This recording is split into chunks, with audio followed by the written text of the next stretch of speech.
Hi, I'm Vance Joy, and I'm feeling spectacular at Lollapalooza.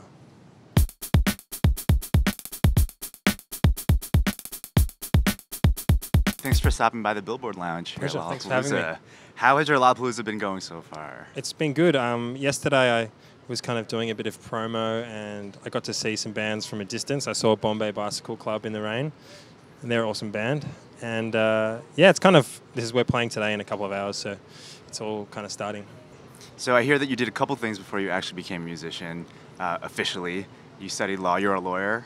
You studied law, and you played a bit of football. Yeah. How did you make the decision? You know what? I'm going to stop these other things and focus completely on being a musician. It wasn't too hard. Like, you know, I'm glad I went to uni and I learned a lot at university. But and with sport, I think I got about all I could out of myself. But music was like, when I wrote a couple of songs that I was really proud of in about 2010, I kind of just wanted to keep trying to write songs and get better at it. And it was like this little thing, like once you write a song that you're proud of and you think is kind of coherent, like this dream starts to form. And it was like simmering away, and I wouldn't tell people about it so much, but eventually I started playing open mic nights and just kind of chipping away in the background. And when it came to the end of my degree, it was kind of clear to me that I should spend a year, just at least a year, you know, trying to do music and see what came.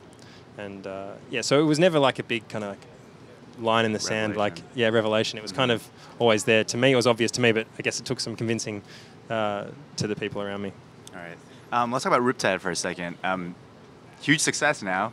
When you wrote it, did you think like, okay, this is the one. This one I'm going to go out with, and everyone's going to connect with it? I think you get a good feeling when you write a song. Usually when a song's complete, it's just a nice feeling. Like sometimes it is, and sometimes you don't really know it's finished until I guess you start recording it, or it's recorded and you go, okay, well, it's done now. But this song kind of fit together really nicely, like a puzzle, you know, just fell into place and kind of effortlessly in the end. And when I played it to people, it got a reaction. You know, I played it to my mum and dad, and they were like, "Oh, that's good." Like that's always a good barometer if you play to your parents and they like it, as well as your mates. So I knew it had that appeal. So you just kind of see what happens. I didn't know it was going to end up being what it has become, but you just kind of ride the wave. Nice. So your debut album next month. How are you feeling? What can we expect? Any surprises? I think there's probably I think there's a few different colours on there, you know. So it's got some different emotions in there or whatever. It's like different colours, which is a good thing, I think. And I think it's a consistent kind of sound that I've put together, and it's kind of raw and intimate, hopefully. So, yeah. Cool. I guess we'll see what people think. So what's the plan after the album releases? Are you going on tour? Yeah, I'm going to be on tour for about another year, I think. So I think, you know, on and off. But, see what happens. I think release the album, do some headline tours in Europe and UK, and then America in like November into December, and then have a rest in January.